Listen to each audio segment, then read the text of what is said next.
a chance to speak to some of the folk over there. And for those of you who didn't know, how about the Office of General Counsel, the whole crowd, stand up for a moment. This is unaccustomed as I am to introducing any people. You know, we generally try to stay out of trouble in NASA. And so beginning with the young man right here on this end, who is my general counsel, he's the administrator's lawyer, so he is the NASA general counsel.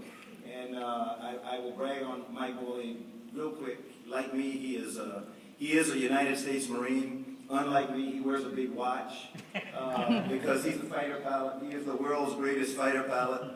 And I won't go any farther, but it's good to have you all here in conference, and I hope you'll enjoy a great launch tonight. You've already heard a good bit about TDRS, and you're going to hear even more from Audrey, who's going to talk to you a little bit. But I first of all want to thank everybody for joining us tonight. You all have different connections to the TDRS program, whether it be family or friends, or just a broad interest in what NASA does. So it's really special to have you here with us tonight as we launch TDRS-L, as Jeannie said, the second of 3 new satellites that are going to ensure us vital operational continuity for a NASA fleet that's providing a continuous path for communications, including tracking services and data to and from robotic and human spacecraft in near-Earth orbit. Special thanks to all the folk in NASA's Human Exploration and Operations Mission Directorate and the teams both at the Kennedy Space Center here and the Cape Canaveral Air Force Station across the river. Finally, let me thank our Boeing partners who built the new satellite. They are partners with us in many ways, whether it's human spaceflight or satellites or the like, and it's great to have them on our NASA contractor team. TDRS-L and other satellites in the fleet are a vast improvement over the string of ground stations that were once used to communicate with spacecraft for short periods as they pass over or near the stations. And I will inject a story here. You don't realize how important communications is until you don't have it. You know, Rico kind of mentioned the fact that until TDRS, it was kind of fun to be in space and not be bothered by the ground, because they could only talk to you several times on orbit. And then we got the first TDRS, and we found that, ooh, those guys are calling a lot. And then we got the second TDRS, and ooh, they're calling almost all the time.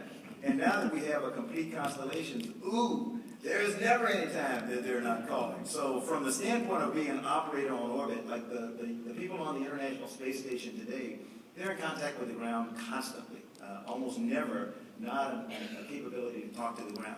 They also talk to their families, which is something that has been psychologically just an incredible benefit. Think about being away for 6 months. How many folk in the military, or have been in the military? So you deploy, and I thank you very much for your service. But you know, when you're away for 6 months, say like in a place like Iraq or Afghanistan or somewhere, a lot of lonely moments, and you'd love to be able to just pick up the phone or something and call and talk to your family. It used to be like that when you were in space. Today, an astronaut can get finished with his or her day, go into the little cubicle, power up their laptop, and they can Skype, they can do all kinds of things. And that's because of the marvels that are being broadcast by the folk in the Spacecraft Communications Office in HEO.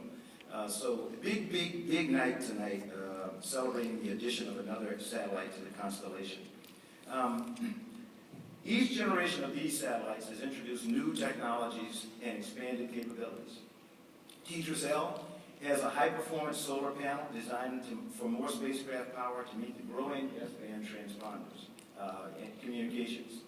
And I'm happy to report that the TDRS system will provide support for our first test of NASA's deep space vehicle, the Orion Crew Module, scheduled for later this year, launching from right here in the Cape.